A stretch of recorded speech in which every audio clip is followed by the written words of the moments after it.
terjebak di dalam ambisi, seperti orang-orang berdasi yang hilang materi. Rasa bosan membukakan jalan mencari terang, keluarlah dari zona nyaman. Sepilu yang dulu biarlah berlalu, bekerja bersama hati kita ini sambutkan sekusatnya. Sepilu yang dulu biarlah membiru, berkarya bersama hati.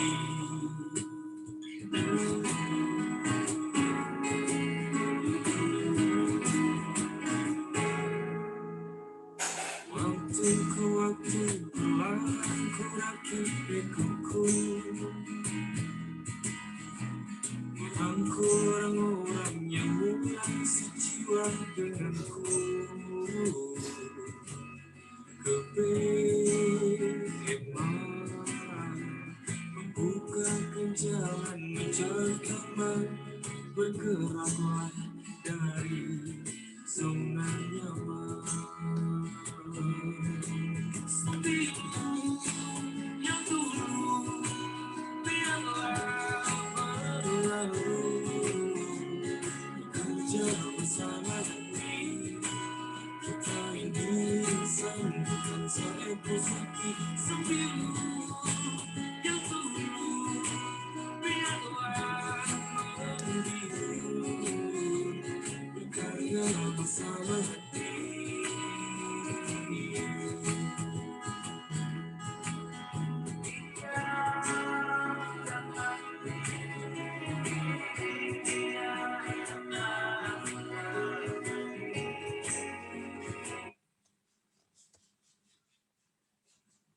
Oke. Assalamualaikum warahmatullahi wabarakatuh. Selamat pagi, sahabat Bantu Desa. Kali ini saya mewakili tim Bantu Desa, Abdul Qadir Samsuir, akan menyampaikan sedikit penjelasan apa itu literasi desa digital. Hari ini hari Minggu tanggal 1 November 2020 ya, tepatnya jam 7.12 ya pagi hari dan dalam keadaan hujan ya. Kita coba untuk sama-sama belajar, dan saya di sini bukan menggurui tapi hanya ingin menyampaikan sedikit apa yang saya ketahui, kami ketahui. Oke, materi ini pernah kami bawakan di acara BIMTEK Nasional ya di tahun 2019 dengan judul Membangun Desa Menata Kota Menuju Desa Mandiri dan Modern Berbasis IT di Era Industri 4.0. Dibawakan pada kegiatan pelatihan BIMTEK untuk Padang Lawas ya, Kabupaten Padang Lawas, Sumatera Utara. Ya, sedikit memperkenalkan siapa saya. Abdul Qadir, ya, lahir di Pangkalan Berandan, Sumatera Utara, besar di Lok Semawe, Aceh Utara. Kegiatan sehari-hari seorang akademisi, praktisi, dan teknopreneur.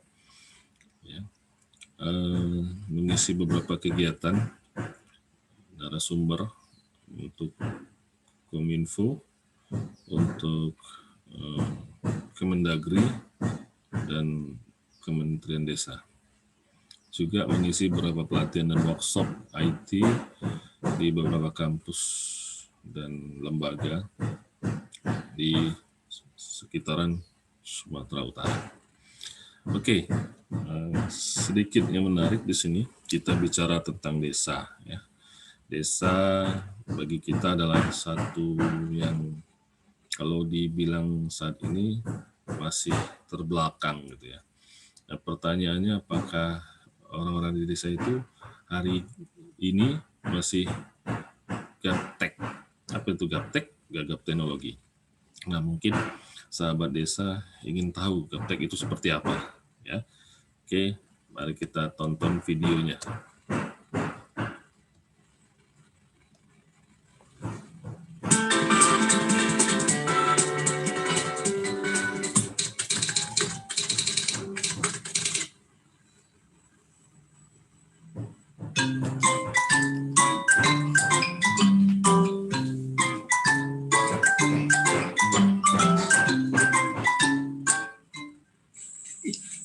Siapa ini?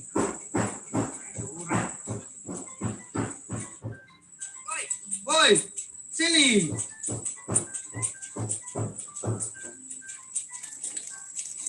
Sudah beli HP baru kah? Sudah. Tapi saya bingung nih mau isi pulsa bagaimana. Tadi saya udah SMS operator dan operator. Tapi dia bilang suruh tekan pagar terus. Kok udah saya tekan pagar ini sampai saya tangan sakit sendiri begini ini. Kamu yang gak waras datang tanya minggat.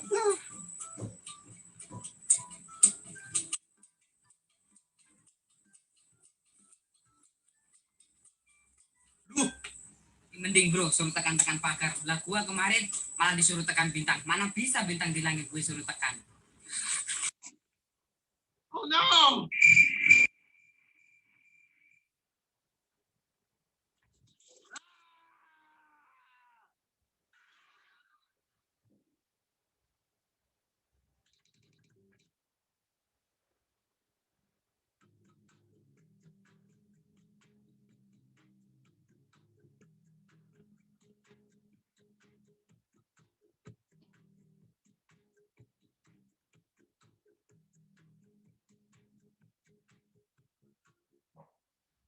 Main ini siang-siang nggak ada kerjaan, bola panas.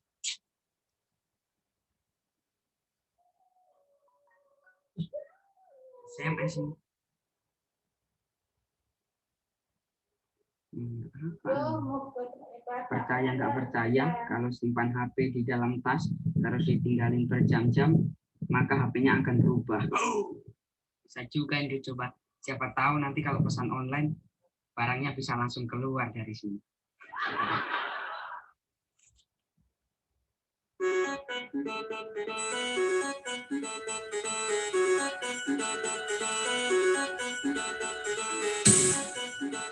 Kita dulu kayaknya ada di kamar.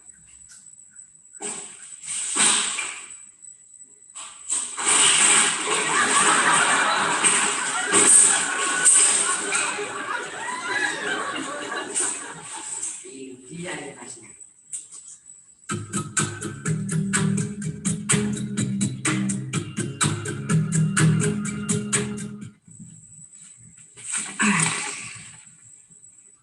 Ini masuk ke dalam sini kan.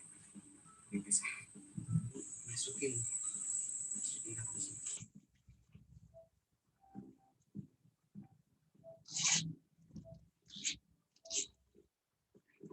Kita taruh sini aja. Tinggal tidur dulu. Sabar.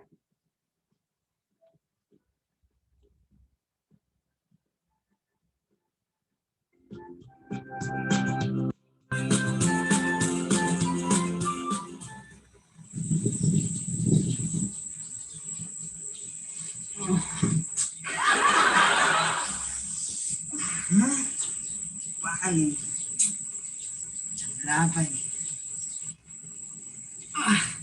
Apa gue bisa di sini nih? Perasaan gue tidur di bawah tadi. Iya, gue lupa. Tadi kan gue kan taruh HP di dalam tas yang katanya bisa berubah.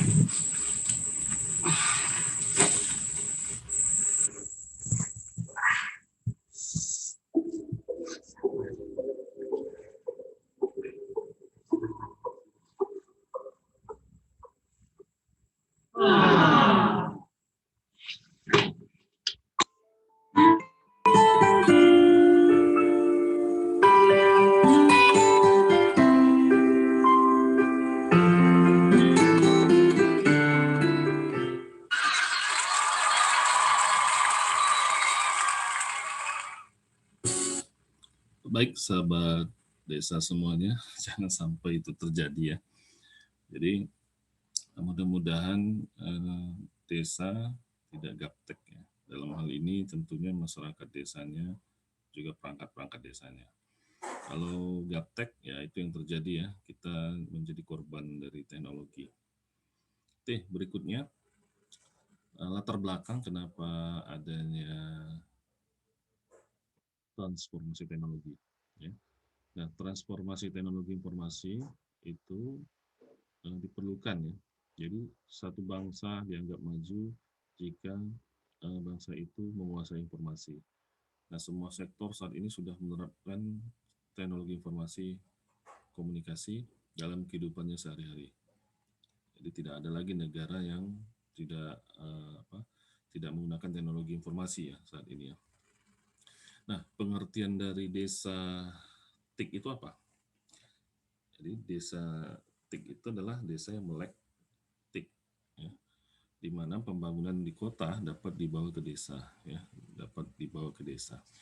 Nah, menurut Adi Sasmita, ya, tahun 2006 dalam bukunya, pembangunan masyarakat pedesaan itu merupakan bagian dari pembangunan masyarakat yang diarahkan kepada pembangunan kelembagaan dan partisipasi serta pemberdayaan masyarakat dalam meningkatkan kesejahteraan pada satuan wilayah pedesaan. Nah, prinsip-prinsip pembangunan pedesaan itu meliputi transparansi, jadi keterbukaan, partisipatif, ya, kerjasama, dapat dinikmati oleh masyarakat, akuntabilitas, dan berkelanjutan atau sustainable. Jadi ini adalah ciri-ciri dari desa yang berbasis IT, di mana desa tersebut transparan, partisipatif, dan dapat dinikmati teknologi tersebut oleh masyarakat desa, akuntabilitas ya, jadi pelaporannya juga sesuai dengan prinsip-prinsip akuntansi dan pembangunannya itu berkelanjutan. Nah, sekarang kita lihat trennya apa yang terjadi. Ya, yang terjadi adalah bahwa fakta pengguna internet Indonesia pada tahun 2020 ya, ini survei menunjukkan ya bahwa itu hampir setengah dari penduduk Indonesia itu sudah melek internet. Ya. Melek di sini maksudnya pengguna aktif ya internet, baik di kota maupun di desa. Nah, berdasarkan usia, ternyata usia yang paling sering atau paling banyak ya menggunakan internet itu adalah usia milenial, usia 19 sampai 34 ya. Itu hampir 50%. Kemudian menyusul di usia 35 sampai 54 ya. 30%, dan yang berikutnya di usia 13 sampai 18 tahun ya, 17%, dan terakhir di usia lebih dari 54 tahun ya, hanya 4%. Jadi jelas bahwa usia muda, ya semakin muda, maka dia semakin membutuhkan yang namanya internet. Nah, berdasarkan kota atau kabupaten ya, demografi, di sini dapat dilihat ya bahwa penduduk kota itu lebih banyak menggunakan internet ya, hampir 72% dibandingkan dengan penduduk desa atau rural itu hanya 48%. Tapi harus diperhatikan ini adalah penduduk perbatasan ya antara kota dan desa itu hampir 50% ya penggunaan internetnya. Berdasarkan tingkat pendidikan. Nah, berdasarkan tingkat pendidikan dapat dilihat dari grafik ini, semakin tinggi pendidikannya semakin membutuhkan yang namanya informasi atau internet ya, dibandingkan yang tidak sekolah atau yang masih SD, SMP atau SMA gitu ya. Dari segi pekerjaan, dari segi pekerjaan bahwa pengguna internet di Indonesia itu didominasi oleh karyawan swasta, ya, hampir 88%, berikutnya wirausaha kecil dan mahasiswa. Nah, ini wajar ya, 3 teratas ini wajar.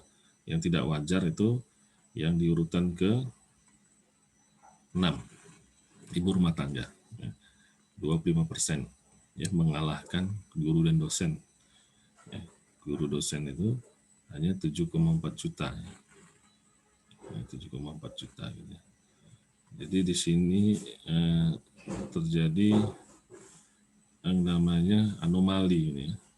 Ternyata ibu rumah tangga itu lebih sering menggunakan internet. Kenapa? Karena waktunya lebih longgar gitu ya dibandingkan dengan bapak-bapaknya yang bekerja. Ibu-ibunya mungkin setelah memasak, mengurus anak, maka apa yang dilakukannya? Ya tentunya bermain media sosial. Gitu ya. Berikutnya untuk penggunaan gadget, ya, perangkatnya itu lebih banyak menggunakan smartphone, itu hampir 90 juta dibandingkan dengan PC ataupun laptop. Kemudian untuk browsernya, browser ini adalah aplikasi untuk berselancar di dunia maya. Itu sekarang lebih banyak menggunakan ya Google. Ya. Jelas karena Google ini hampir semua sistem operasi menggunakan Google. Ya. Selanjutnya untuk perangkat dalam menerima email ini didominasi juga masih smartphone ya, paling tinggi 84,6 juta dibandingkan sama PC atau laptop. Nah untuk perangkat lunaknya ya, atau istilahnya untuk emailnya sendiri itu lebih banyak menggunakan Gmail ya, Google Mail dibandingkan dengan yang lain. Kenapa? Ya jelas karena browsernya atau peselancarnya itu pakai Google gitu ya. Sekarang kita lihat fakta pengguna media sosial di Indonesia. 3 teratas itu dikuasai oleh YouTube, itu hampir 47% gitu ya. Kemudian Facebook 41%, dan WhatsApp ya, masih di atas 40 gitu ya. Baru di bawahnya Instagram dan lain-lain. Nah kita lihat memang kenapa YouTube yang teratas, karena YouTube ini media sosial yang sedang tren ya, di mana kita lebih suka melihat video dan audio ya. Kalau Facebook itu hanya sekedar chatting ya, ya mungkin sudah ada sih untuk fiturnya video call, tapi YouTube orang lebih tertarik. Kenapa? Karena di situ ada untuk bisnisnya ya, dengan membuat konten-konten dan menghasilkan uang. WhatsApp juga seperti itu, menggantikan BBM dan SMS ya. Jadi sekarang orang lebih suka menggunakan WhatsApp karena lebih cepat dan bisa langsung berkomunikasi baik audio maupun video. Nah, fakta yang lain adalah akses media internet. Ya. Jadi pengguna internet di Indonesia ya, itu menggunakan waktunya 8 jam 51 menit. Untuk orang Indonesia itu pakai internet itu 8 jam 51 menit. Kemudian untuk media sosial 3 jam 23 menit. Kemudian untuk podcast, streaming ya, dan melihat video itu 2 jam 45 menit. Kemudian untuk lagu-lagu streaming ya, itu 1 jam 19 menit. Jadi kalau dihitung ini hampir 15 jam ya waktu orang Indonesia itu habis di depan internet. Nah, apa yang terjadi? Nah, kalaulah dia ini seorang YouTuber, pasti kaya raya. Kalau dia seorang marketer online, dia pasti kaya raya dengan bisnis online-nya. Tapi kalau dia bukan YouTuber, dia bukan blogger, ya, maka apa yang terjadi? Yang terjadi adalah banyaknya kasus-kasus kriminal di dunia maya. Dikarenakan ketidakpemahaman mereka terhadap literasi digital. Banyak anak-anak yang menjadi korban, ya kan, menjadi korban bullying, ada juga korban kejahatan seksual, dan korban juga penipuan ya, dan pemerasan gitu ya. Bahkan ada juga korban dari hoax dan sebagainya. Ini yang harus diperhatikan.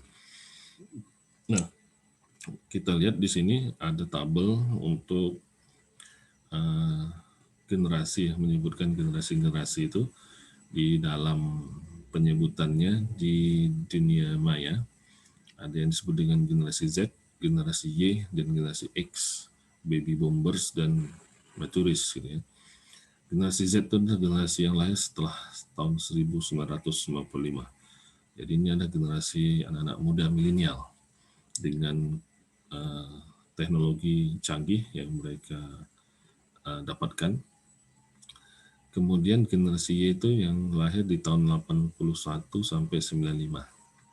Ya, sini mungkin orang tua, ya, orang-orang tua yang masih menggunakan handphone model lama gitu. Nah, ada juga yang generasi X, ini mungkin kakek nenek kita di tahun 96, lahiran 61 sampai 80 ya, itu 43% gitu ya. Nah, baru berikutnya yang lain-lainnya. Kita bisa lihat bahwa sekarang dunia itu hanya di tangan kita ya, di satu perangkat namanya smartphone, di mana di dalam sebuah smartphone itu semuanya ada, mulai dari toko online, mulai dari pembelian tiket online, mulai dari fintech ya, transaksi keuangan secara online, juga mulai dari transportasi online, dan untuk peminjaman uang secara online ya, pemesanan makanan online ya, dan sebagainya, termasuk media sosial, jadi hiburan dan sebagainya. Jadi tidak ada lagi sekarang ini orang tinggal di rumah itu bisa apapun ya dia lakukannya, tanpa harus keluar rumah. Nah, fakta yang terjadi tersebut disebabkan karena adanya perkembangan industri, mulai dari industri 1, 2, 3, dan 4. Di mana industri 1 itu ya ditandai dengan adanya penemuan mesin uap ya, tahun abad ke-18 gitu ya. Masuk kemudian di generasi kedua, industri kedua, dengan ditemukannya listrik ya, itu di abad 20, sehingga ada misalnya seperti pabrik mobil itu bisa diproduksi secara massal. Kemudian di generasi ketiga, industri 3.0, ditemukannya chip ya, chip sehingga atau IC, sehingga terciptalah komputer dan otomatisasi atau robotik ya. Dan yang sekarang ya, sekarang hari ini itu ada yang disebut dengan industri 4.0, adalah perkembangan internet, sehingga semua itu sudah menyatu. Jadi Internet of Things ya, semua itu sudah harus menggunakan internet. Di sini muncul yang namanya cyber physical system ya. Sistem yang fisiknya secara maya gitu ya. Nah, perkembangan teknologi 4.0 ini berdampak pada kehidupan kita, mulai dari produksi, mulai dari pendidikan, informasi dan hiburan, energi, layanan kesehatan, ya, makanan, keuangan, konsumsi, perdagangan, semuanya termasuk lingkungan hidup itu terdampak.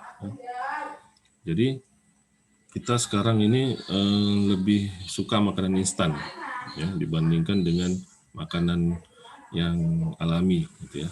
Dan ini menyebabkan banyak penyakit ya, atau kanker ibaratnya seperti itu ya. Oke, 10 korban. Ya, ini saya bilang korban kenapa? Karena dengan adanya teknologi 4.0, perusahaan-perusahaan besar ya yang terkenal itu bangkrut diakibatkan oleh terdampaknya industri 4.0 ya, yang disebut dengan disruption. Urutan ke-10 itu ada perusahaan Delphi ya. Kemudian ke-9 itu Trump Entertainment, ke-8 Delta Airlines, ini adalah industri pesawat terbang. Kemudian ke-7 itu bank ya, Indymac, kemudian ke-6 itu Revco, ke-5 Enron, ke-4 itu adalah perusahaan gas, Pacific Gas and Electric Company, ke-3 itu WorldCom juga tutup, dan kedua ini yang sangat mengagetkan ya, General Motor, perusahaan mobil yang sangat terkenal juga tutup, dan yang menjadi tsunami-nya ekonomi dunia itu adalah Lehman Brothers yang dibilang tidak bakal bisa tutup karena ini adalah perusahaan keuangan tertua ya di dunia ya, akhirnya juga tutup, dan ini menyebabkan krisis ekonomi dunia di tahun 2008. Nah, di Indonesia apa yang terjadi? Di Indonesia juga terjadi hal-hal yang sama, banyak juga perusahaan-perusahaan tutup, diantaranya 7-Eleven. Ini adalah toko retail franchise ya, dari luar yang tutup. Matahari ya juga ada yang sebagian tutup. Di Stara ini adalah perusahaan retail CD, udah nggak ada lagi sekarang, udah tutup. Lotus ini juga toko retail yang tutup. Debenhams juga yang sebagai toko retail yang tutup. Kodak ya, tutup. .com tutup, Friendster tutup, Yahoo tutup, Hengjin tutup, dan ada di sini untuk biasanya kalau kita menonton film ya di bioskop itu ada MGM pun tutup ya. Nah yang terakhir yang sangat mengejutkan, Jamu Nyonya Menir pun tutup. Sudah berdiri puluhan tahun ya. Dan ada satu juga toko sepatu di Bandung itu tutup ya. Club namanya. Pertanyaan besar, apa yang sedang terjadi? Ya, apa semua penyebab ini? Nah, potensi dari dampak industri 4.0 untuk desa itu seperti apa? Ya, coba kita lihat videonya.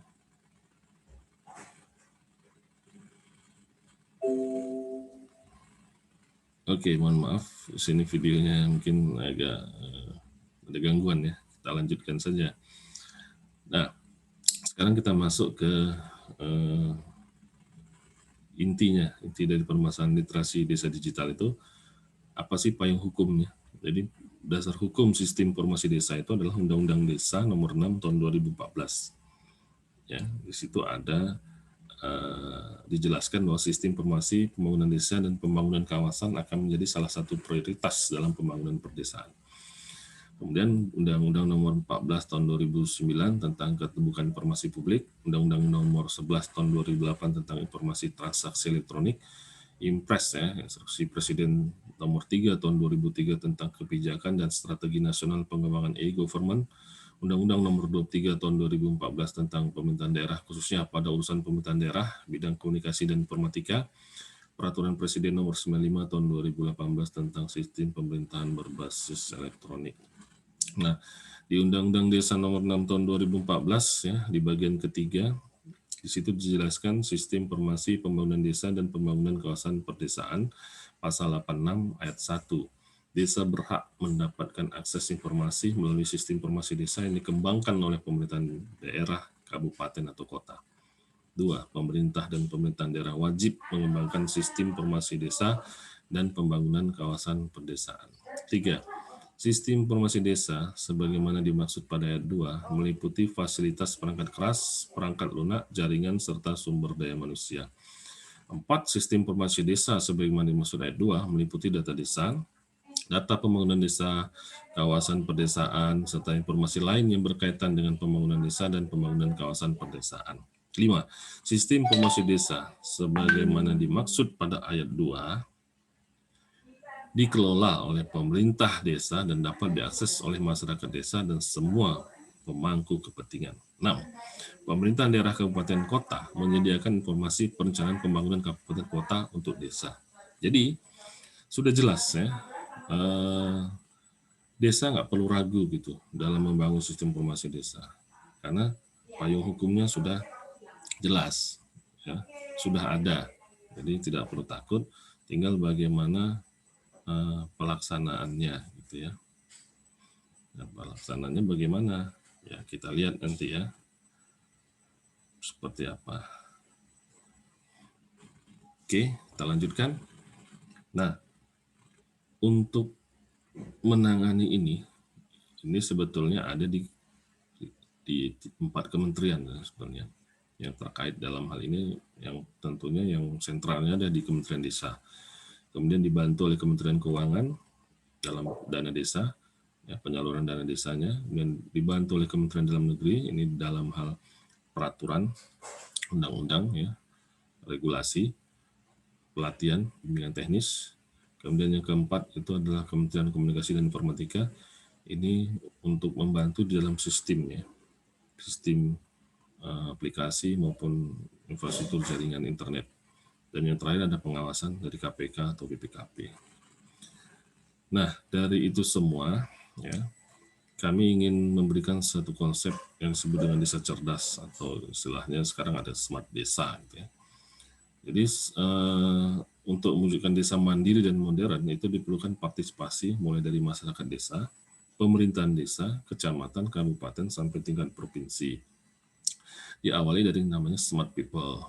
Nah, smart people ini adalah SDM unggulan yang mempunyai kemampuan di bidang teknologi informasi yang handal, yang bisa tercipta melalui literasi digital. Kemudian masuk, kalau sudah orangnya pintar, baru desanya kita pintarkan. Ya, smart desa ini dibutuhkan SDM yang handal, yang menguasai IT dan aplikasi, sehingga bisa nanti meningkatkan potensi desa, ya, membangun potensi desa melalui aplikasi. Kemudian kalau masyarakatnya sudah pintar, desanya sudah pintar, kita naik lagi ke tingkat yang lebih tinggi, itu adalah kecamatan. Ya. Nah, kecamatan pintar ini dibutuhkan SDM yang unggul, infrastruktur yang bagus, ya, terutama jaringan, serta aplikasi yang mendukung. Ya, mendukung maksudnya memberikan informasi yang tepat dan akurat, serta transparan terhadap pembangunan di desa dan potensi yang ada di desa, sehingga kecamatan itu tahu apa saja perkembangan layanan publik di desa, potensi yang ada di desa, ya, dia tahu. Nah, kalau sudah kecamatan smart, desanya smart, masyarakatnya smart, maka baru kita naik ke tingkat yang keempat, itu kabupaten. Namanya smart kabupaten atau istilahnya smart city, ya. Di sini tentu dibutuhkan juga SDM, infrastruktur, aplikasi, dan regulasi yang sesuai dengan perkembangan teknologi. Setelah itu baru naik ke tingkat yang lebih tinggi lagi, ya, smart provinsi atau smart province. Nah, di smart province ini dibutuhkan kerjasama atau kolaborasi antar daerah di Indonesia untuk menjadikan provinsinya cerdas. Ya. Jadi tidak seperti membalikkan telapak tangan. Membangun smart provinsi ini bukan sebentar gitu ya. Dan prosesnya lama dan dimulai sebetulnya dari bawah, ya, dari masyarakatnya dulu. Desa, kecamatan, baru kabupaten. Bukan kebalikannya, ya, provinsi dulu dibangun, kemudian kabupaten, baru desa. Nah, ini pola pikir yang salah sebetulnya. Karena datanya itu sebetulnya dari mana? Ya? Data yang di provinsi itu dari mana? Kalau tidak dari desa, gitu ya. Nah, kalau dibangun dari provinsi, datanya dari mana? Ya, kita nggak tahu itu datanya dari mana. Ya. Nah, berikutnya barulah nanti masuk ke global, ya, dunia. Di mana di sini diperlukan namanya kolaborasi, sehingga bisa tercipta negara yang maju, modern, dan beradab, gitu ya. Nah, sekarang transformasi teknologi itu akan berdampak terhadap perubahan budaya kerja, ya. Budaya kerja yang konvensional menjadi digital atau automate. Kemudian perubahan proses kerja, ya. Bisnis prosesnya juga akan berubah. Yang tadinya masih non teknologi menjadi berbasis teknologi. SOP dan kebijakan politik juga akan berubah, peraturan dan perundangan juga berubah, dan leadership-nya juga berubah. Nah, pemanfaatan ICT di sini diperlukan untuk apa? Ya, untuk penggunaan internet, infrastruktur telematika, penggunaan sistem aplikasi, standarisasi metadata, transaksi dan pertukaran data elektronik atau PDE, dan sistem dokumentasi elektronik. Ini transformasi dari manual ke digital, ya, dari government to e-government, ya. Nah, mengapa desa perlu IT? Ya, karena yang pertama, pendidikan yang dulunya masih berbasis manual, kemudian sudah menjadi basis elektronik. Apalagi sekarang zaman pandemi COVID-19, sekolah, kampus itu sudah mengadakan pembelajaran secara daring, ya. Jadi tidak tatap muka secara fisik, tapi sudah secara virtual, karena tidak dibolehkan untuk bertemu, ya, atau menjaga jarak, gitu. Kemudian budaya juga ini yang dulunya kita sering bertemu itu kopi darat, istilahnya kopdar, sekarang ketemunya di Kopmai, ya, Kopi Maya, gitu ya. Melalui apa? Melalui WA, melalui medsos, ya, Skype, dan lain-lain. Kemudian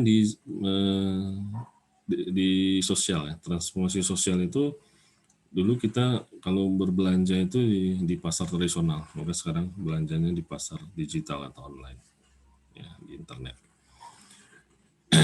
Nah, sekarang kita lihat 87% penduduk desa itu bekerja di sektor pertanian.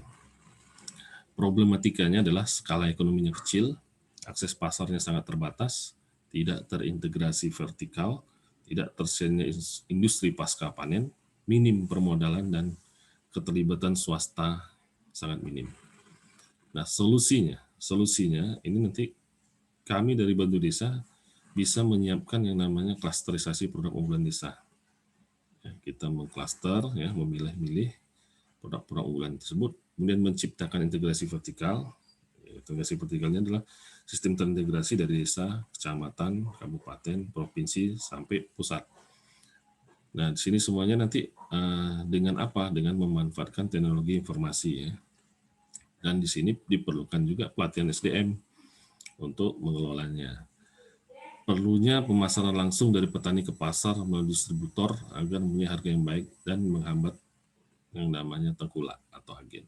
Ini nanti bisa kita buat dalam bentuk marketplace, ya, atau toko online. Kemudian melibatkan swasta yang berorientasi peningkatan ekonomi dan transparan dalam menilai dari harga petani sehingga saling menguntungkan. Jadi di sini nanti petani akan dijumpakan dengan pihak eksportir, sehingga petani bisa langsung menjual ke pihak eksportir, harganya bisa bagus.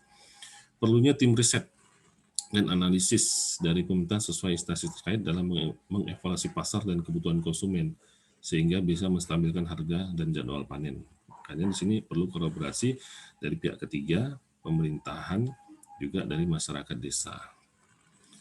Dampaknya apa? Dampaknya kalau itu semua bisa kita lakukan, yang pertama produktivitas ekonomi desa bisa ditingkatkan, pengelolaannya lebih efisien, biaya produksi bisa ditekan, dan masyarakat bisa mendapatkan profit. Ya. Nah, seperti itu. Jadi intinya sebetulnya teknologi informasi itu perlu. Ya. Cuma masalahnya di desa itu apa permasalahannya? Data. Problem yang dihadapi di desa itu adalah data, di mana data tersedia tetapi tidak mudah diperoleh. Ini sering terjadi ini, ya, karena masih manual. Tersedia tapi tersebar di berbagai situs, ya karena tadi belum terintegrasi. Tersedia tapi hanya format PDF, jadi nggak bisa dirubah. Tersedia tapi bayar. Nah ini juga ya, ini sering ini ya. Begitu mau akses harus setor dulu ya. Nah yang lebih parah tersedia tapi kualitasnya kurang memadai. Ini yang sering terjadi. Data yang tersedia itu data yang sudah usang atau tidak update. Contoh yang paling baru itu adalah data dari penerima bantuan sosial pada saat masa pandemi. Itu banyak datanya nggak diupdate sehingga ada yang menerima tidak sesuai, bahkan ada yang sudah meninggal pun menerima bantuan gitu ya. Nah, harusnya data itu terbuka dan mudah diakses, terbuka untuk digunakan kembali, terbuka untuk disebarkan dan dapat diperoleh dengan mudah serta bebas biaya. Nah, ini dia ya. Persoalan data ini disebabkan karena masih sedikit perangkat desa yang mahir terhadap IT. Kemudian yang kedua, karena internet masih dianggap barang yang mahal atau konektivitasnya masih belum merata, sehingga ada yang cepat, ada yang tidak cepat, bahkan ada yang belum ada yang blank spot, ya, tidak ada jaringan sama sekali. Kemudian adanya kebijakan pemerintah baik pusat atau daerah yang berubah-ubah, sehingga menyulitkan masyarakat desa dalam mengambil sikap. 4, aplikasi pengelolaan data desa itu harganya relatif mahal, ya, dan belum tentu sesuai dengan kondisi di desa.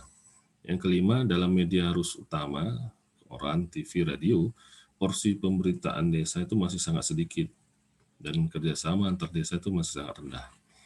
Nah, solusinya bagaimana? Solusinya yang pertama, kita bisa dengan cara meningkatkan kapasitas SDM di desa. Desa kita bantu membangun jaringan internet cepat, ya. Yang ketiga, desa bisa bekerja sama dan berjaring antar desa, ya. Dan keempat, desa bisa mempengaruhi kebijakan pemerintah dengan mengungkapkan kondisi dan kebutuhannya. 5, desa bisa membuat aplikasi dan sistem sendiri. Desa bisa memiliki media sendiri. Dan yang ketujuh, desa bisa berinisiatif memulai tanpa menunggu. Ya, tanpa menunggu. Jadi jangan menunggu. Nah, di sini harus paham. Ya, kebanyakan desa itu menunggu bantuan, menunggu arahan, menunggu, semuanya menunggu. Nah, kalau sudah menunggu, berarti siap-siap desa ini ya ditinggal, gitu ya. Nah, apa sih sebetulnya manfaat desa berbasis IT? Yang pertama, membantu merumuskan masalah yang terjadi di desa. Ya. Yang kedua, membantu penyusunan rencana kerja pemerintahan desa dan pengambilan keputusan yang cepat dan akurat. Ketiga, keterbukaan informasi dan akuntabilitas pemerintahan daerah. 4, data yang akurat dan terbaharui, update, akan membantu penyusunan RPJMDes yang tepat sasaran. Ya, rencana pembangunan jangka menengah desa. 5, adanya koneksi intranet antar komputer maupun antar desa. 6, dengan adanya website desa atau domainnya desa.id, maka potensi kegiatan, peraturan, hingga sejarah desa menjadi pengetahuan kolektif milik desa dan bahkan dunia, gitu ya, mengetahuinya. Nah, sekarang apa yang harus disiapkan oleh desa dalam menyambut transformasi digital? Nah, era digitalisasi bukan hanya soal adopsi teknologi terbaru, tapi juga kesiapan sumber daya manusia, SDM, di bidang teknologi informasi dan komunikasi yang perlu juga diupayakan. Nah, SDM yang berkualitas bisa didapatkan dari pelatihan sesuai dengan kompetensinya. Jadi yang harus disiapkan oleh desa itu adalah SDM-nya dulu. Nah, untuk SDM sebetulnya dari Balai Besar Pengembangan Penelitian dan SDM Kominfo atau BPSDMP itu bekerja sama dengan komunitas informasi masyarakat atau KIM dan relawan TIK itu bisa untuk melatih SDM di desa. Nah, kemudian selain SDM yang harus disiapkan apa? Infrastrukturnya. Infrastruktur dalam hal ini adalah perangkat keras dan perangkat lunaknya ya. Dalam hal ini tentunya ya laptop, komputer atau PC juga aplikasinya gitu ya. Dan yang terakhir yang harus disiapkan adalah jaringan internet. Nah, jaringan internet ini memang banyak desa yang belum siap. Nah, bagi desa yang sudah siap bisa langsung action ya untuk memulai, tapi yang belum siap di Kementerian Kominfo di sana ada suatu program ya dari Bakti. Bakti itu adalah Badan Aksesibilitas Teknologi dan Informasi untuk membangun infrastruktur dan menyediakan akses jaringan internet secara gratis. Nah, untuk mana? Untuk daerah 3T, terdepan, terluar, tertinggal. Dan ini harus diajukan. Ya, jadi bukan berarti desa itu diam, tidak apa-apa dibantu. Ya. Harus mengajukan langsung permohonan untuk jaringan internet ke Kominfo melalui Bakti. Karena Bakti ini memang mempunyai dana yang cukup besar untuk membantu desa dalam konektivitas jaringan internet. Nah, kalau di Medan, ya, jadi BPSDMP itu Balai Besar Pelatihan SDM itu ada di Indonesia itu hanya ada 2, di Sumatera Utara, tepatnya di Medan, Jalan Tombak nomor 31, dan yang kedua di Sulawesi Selatan ya, di Makassar. Nah, wilayah kerja dari yang Balai Besar Kominfo Medan itu mulai dari Pulau Sumatera sampai Kalimantan Utara. Sedangkan yang untuk timur itu dipegang oleh Makassar. Nah, nanti di Balai Besar ini banyak ya yang bisa dilakukan, itu adanya sosialisasi internet sehat ya, pelatihan untuk tenaga pengajar, juga untuk lulusan dari SMK ataupun kuliah untuk meningkatkan kompetensinya melalui sertifikasi, dan semuanya gratis dibiayai oleh negara. Nah, untuk Bakti sendiri itu ada di Jakarta, di Gedung Menara Merdeka lantai 9 ya, di mana nanti usulannya ya, untuk usulan pengadaan internetnya itu dimulai dari mengusulkan kemana ya, ke Pemda ya, ke Pemda dulu, dari Pemda baru ke Kominfo kabupaten, setelah kabupaten baru ke provinsi, setelah provinsi baru ke pusat. Nanti di sini akan ada namanya survei kelayakan, ya, survei lokasi oleh BP3TI tadi ya. Nah, kalau ternyata dari hasil survei ini layak, maka akan langsung dibelanjakan, ya, dipasang. Gitu ya. Tapi kalau tidak layak, tidak dipasang. Gitu ya. Nah, berikutnya ada satu konsep, ya, ini saya ambil dari internet juga ya konsep ini, dari kalau nggak salah dari relawan TIK, yang disebut dengan desa demit. Desa demit itu adalah desa mulai IT. Desa mulai IT itu maksudnya desa mandiri teknologi dengan menggunakan sistem dan software open source. Jadi semua penggunaan aplikasinya secara gratis karena bersifat open source. Ya, sistem informasi desanya itu dibangun dengan gratis ya, open source. Oke, berikutnya desa bersuara. Ya. Desa bersuara ini maksudnya apa? Dengan adanya website desa, ya, sehingga warga itu bisa menulis berita, ya, berita mengenai desa, sehingga desa ini bisa dikenal kegiatannya, produknya, ya, termasuk potensi alamnya dan sebagainya. Dan terakhir desa berjejaring ini adalah dengan menggunakan media sosial desa, ya, bisa Twitter, Facebook dan lainnya. Dan di sini jelas sudah menggunakan surat elektronik gitu ya, surat elektronik. Oke, jadi itu yang disebut dengan desa demit ya. Jadi jangan disalahartikan demit itu hantu gitu ya. Atau bahasa Jawanya itu wewe, gombel dan sebagainya itu. Desa demit itu desa melek teknologi. Oke, kita lanjut. Nah sekarang kita buat gerakan desa berbasis TIK. Gampang. Caranya semua warga dan perangkat desa wajib punya email desa atau surat elektronik ya. Email. Email masing-masing lah. Email masing-masing. Setelah memiliki email, harus mempunyai penyimpanan berbasis cloud. Nah, dalam hal ini tentu pakai Google Cloud saja ya. Pakai Google Cloud itu biasanya kok di Google tuh ada yang namanya Google Drive, ya. Jadi penyimpanan di awan gitu ya. Dan selanjutnya sudah punya email, sudah punya penyimpan di awan, berlatih dalam pembuatan blog, blog desa. Jadi dilatih dalam membuat blog untuk apa? Untuk membangun website sebetulnya. Jadi website itu belajarnya dari blog dulu. Setelah blog dikuasai, baru ke media sosial. Ya. Jadi dengan membangun media sosial untuk desa, maka di sini nanti desa itu akan bersuara. Dan berikutnya membuat video conference desa, jadi komunikasi dengan melalui video itu lebih bagus ya, lebih cepat dibandingkan dengan manual gitu ya. Berikutnya live streaming ya, melakukan peliputan secara langsung ya, setiap kegiatan yang ada di desa sehingga apa yang terjadi itu dunia luar tahu ya. Nah, pentingnya literasi digital bagi masyarakat ya. Jadi sebetulnya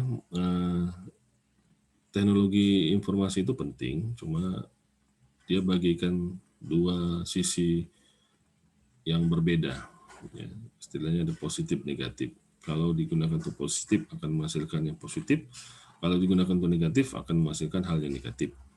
Nah, jadi konsekuensi hukumnya itu ada di Undang-Undang Nomor 19 Tahun 2016 tentang Informasi dan Transaksi Elektronik atau UU ITE. Ya. Nah, banyak sih yang sudah dilakukan oleh relawan ya, khususnya untuk literasi digital untuk masyarakat. Itu ada dari relawan TIK, ada dari internet sehat, ada dari siberkreasi, dan ada literasi digital ya, berupa bacaan-bacaan gitu. Dan ada juga membuat kegiatan-kegiatan off air ya, kegiatan yang mengumpulkan massa tapi dengan memberikan sentuhan-sentuhan literasi ya di dalamnya. Salah contohnya misalnya ini ada permainan ular tangga raksasa.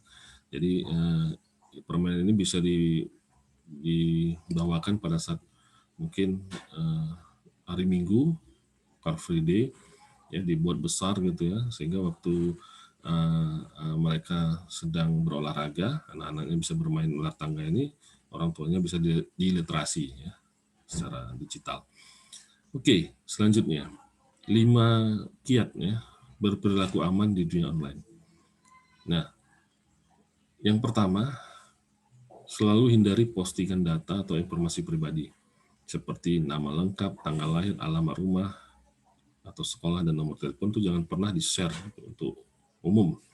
Itu hanya khusus untuk pribadi.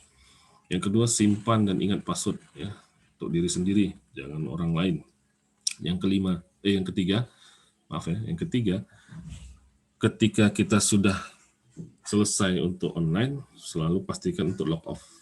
Jangan pernah nggak log off, karena ibarat kalau kita nge-log off ini ibarat pintu tidak dikunci, orang bisa masuk. Nah, yang keempat, waspada jika berkomunikasi dengan orang yang baru dikenal. Nah, ini sering terjadi, baru kenal, sudah diajak ketemu, sudah mau gitu ya. Ini harus dihindari gitu ya. Kemudian patuhi batasan umur yang telah ditetapkan di status media sosial. Ya, jangan pernah masuk ke situs-situs yang dilarang ya, situs dewasa yang usia kita belum cukup. Makanya di sini perlu bimbingan orang tua ya. Nah, selanjutnya kita lihat video ini ya. Video ini menggambarkan bagaimana suatu sistem teknologi itu walaupun pintar, tapi kalau kita tidak waspada, itu akan terjadi hal yang seperti ini, seperti di video ini. Ya, kita lihat videonya.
Long ago, a Trojan horse was a malicious software you were fooled to install on your computer. Today it's hardware you gladly put in your home. Oke, jadi tadi di video sudah digambarkan bagaimana teknologi itu walaupun canggih ya, tapi kalau manusianya juga tidak punya kemanusiaan ya, beri kemanusiaan, dia bisa membuat teknologi itu menjadi senjata yang membunuh ya, untuk pembunuhan. Jadi ini yang harus kita literasi itu adalah orangnya. Teknologinya nggak salah sebetulnya, tapi manusianya ya, yang menggunakan teknologi itu secara tidak benar. Nah, selanjutnya sini ada contoh-contoh aplikasi ya, tapi ini saya lewatkan saja ya. Intinya dari sharing kita pagi ini dari Bantu Desa, kami siap untuk membantu desa ya. Dalam hal apa? Dalam hal membangun infrastruktur jaringan, dalam hal pelatihan dan pendampingan SDM, dan dalam hal untuk desain dari sistem informasi desanya atau master plan desanya gitu ya. Sehingga nanti desa itu bisa menjadi desa yang mandiri, modern, berbasis teknologi informasi. Demikian paparan singkat dan dari kami Bantu Desa ya, siap membantu desa-desa. Kalau ingin kami bantu, silakan menghubungi website bantudesa.id ya, bantudesa.id.